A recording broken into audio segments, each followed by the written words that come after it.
Cats, cops, and Silbury 4. All right, now so long as you don't scream, this will end well, Herbert says as he teleports in. Do not scream, and this will end well for you. She suddenly has a flash of anger, and she pulls the hand off her face. The silent lets her. Who the hell are you? We're someone your unwanted employer has upset, and since we want her to fail and fall, this means that we want her tools out of reach at the least.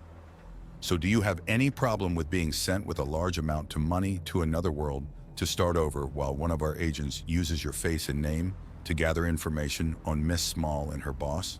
What? Miss Big, the woman in control of an unusually tall tret, nicknamed Miss Small to those she speaks to, has had her agents commit numerous gruesome murders for a still unknown purpose. Her agent used in this affair was a clone made from the daughter of a primal Nagasha under a horrific mind control effect. All of this together means we're rather angry. Please don't hurt me, she says. You're another victim of hers. We want to help you, not hurt you, Herbert says as he picks up the drone she dropped when her mouth was grabbed. I'm sorry for the scary introduction, but we're fairly sure you're being watched and we only now have the opportunity. Just, what are you planning on doing? We send you off with all your stuff to a planet of your choice under an assumed name. We send one of our own disguised as you to continue the dealings with Miss Small and gather the information we can about her before hitting her and then hopefully using her to get to her boss, Miss Big, Herbert says as he lets out a whistle and a larger man teleports beside him. He hands off the destroyed drone. We're going to need that rewound after we make the switch.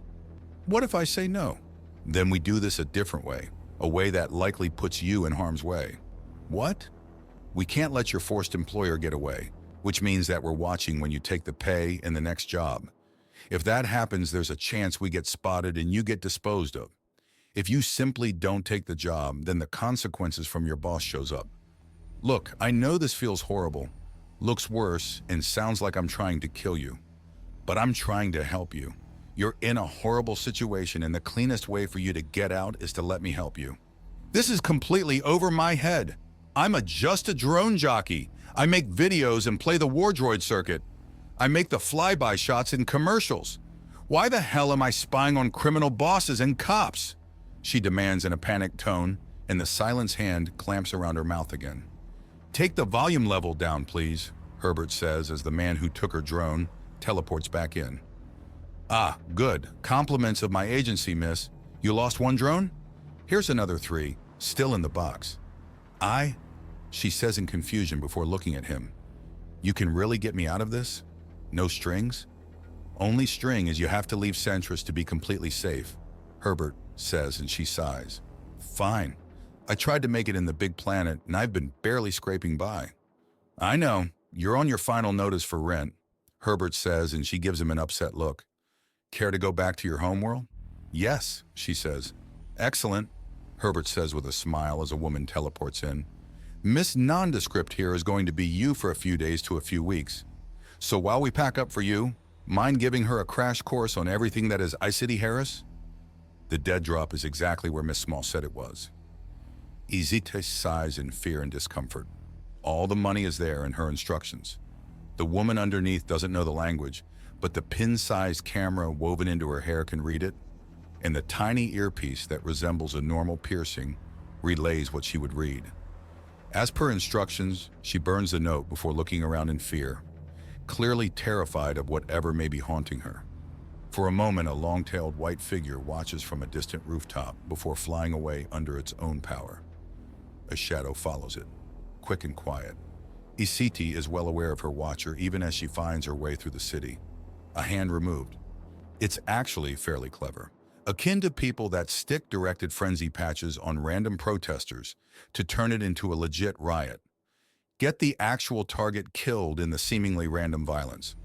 Of course, her job wasn't to do that.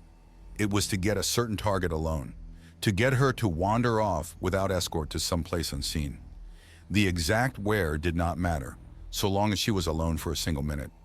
She had no illusion that such a minute would be the last one of the poor woman's life. But she followed the task as things were being traced. 3 pigeons is whispered in her ear, and she does not react despite feeling the surprise. 3 of them? Damn, so it's not just one elite agent, or the Pavarus killer is a replaceable one. Her target is found easily enough, and she begins to follow. Harriet is somewhat confused as to exactly what Miss Small expects out of a city.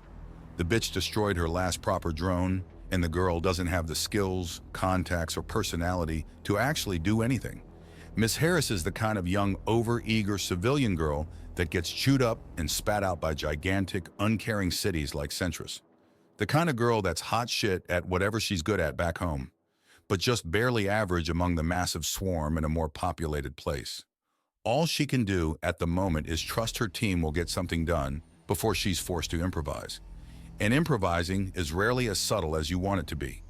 The download finishes and the Shadows communicator starts giving off the proper signal instead of the mute giving it off. Then he gets her around the head with as massive a knockout effect as he can manage, and then wraps a set of binders around her with one hand as he steals everything but her feathers with another. She vanishes into confinement with a teleport and continues on the path the Pavarus was using, carrying her clothing, gadgets, and quickly sorting out which ones he needs to keep with him and which ones he can stuff away into the pouch. That's actually a portal to a containment room on the Dauntless. If he needs anything, they'll keep it in grabbing distance, but it's all getting a once-over. The target that your victim was following is slowly being hounded. Also, we found 2 thermal bombs, one in the equipment you got us and the other implanted where the liver should be in the girl. His earpiece says, and he has to resist spitting. Clones with suicide bombs. A fucking cowardly way to keep distance. Dirty too. Second bird down. She's also been rigged to blow. Echoes into his earpiece as they follow the planned victim and agent. Third down, boomy 2. We're correlating all the information together, you boys. Sit tight while we try and find the next link in the chain. Their handler says, and there's a pause. We got something. Move in and start the next stage. Excuse me, miss. Could you come here for a moment?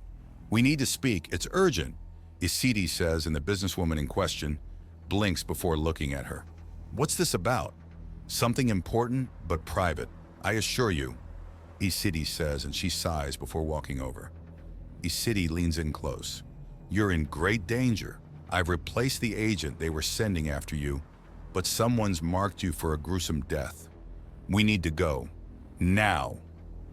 What the hell is going on? My organization and I have been slowly tracking down a criminal who has gruesomely murdered other women lately.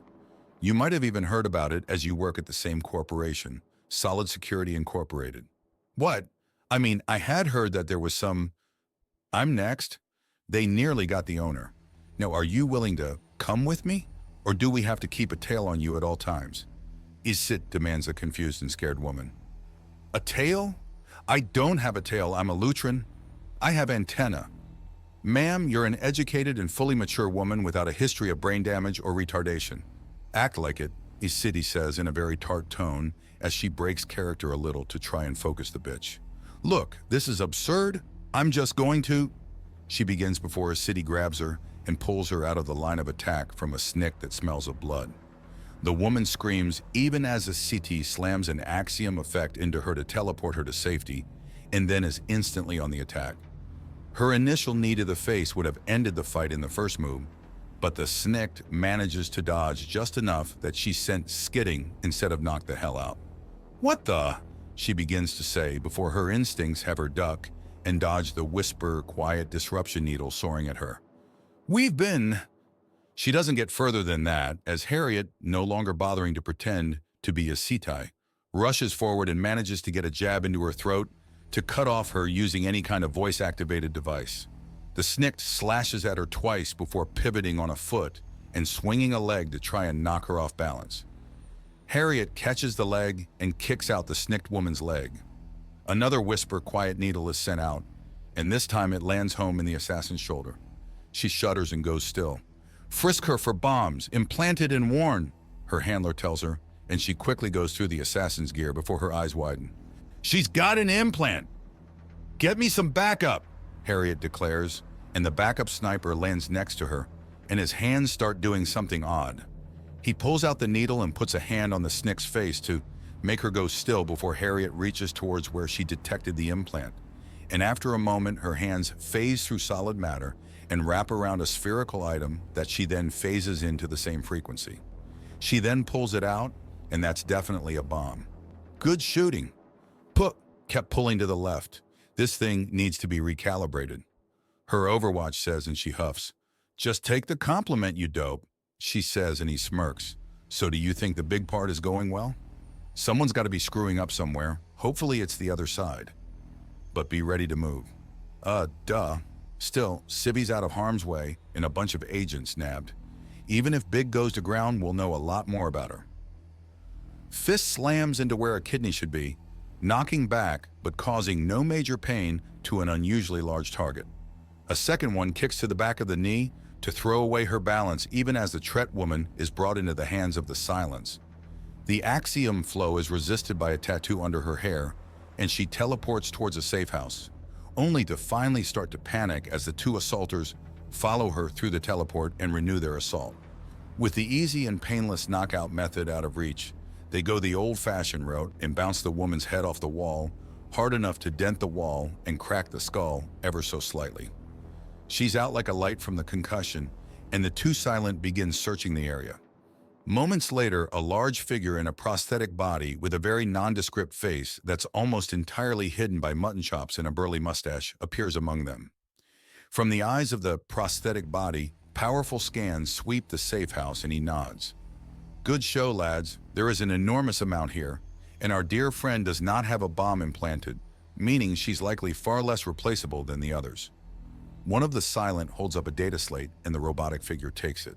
Well, if I'm not mistaken, this is fairly conclusive that we found our Miss Small, and if Miss Big's penchant for irony continues, she'll be outright microscopic at this rate.